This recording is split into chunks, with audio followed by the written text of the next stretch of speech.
Praise the Lord, mga kaigsunan, pagkatamis pamalandungon.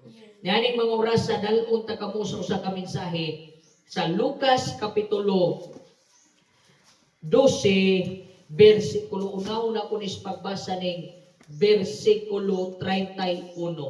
Nga nag-ingon din ni mga kaigsunan, apan maoy hinuoy pangitaan ninyo ang iyang gingharian, ug unya kining mga butanga igadunga gradiha kaninyo. Usa sulti.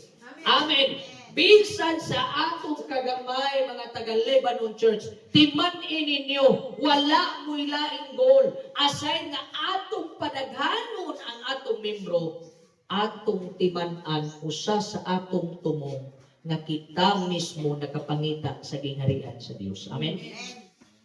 Dito bitaw ko itong niaging misconception, gamay po sila dito.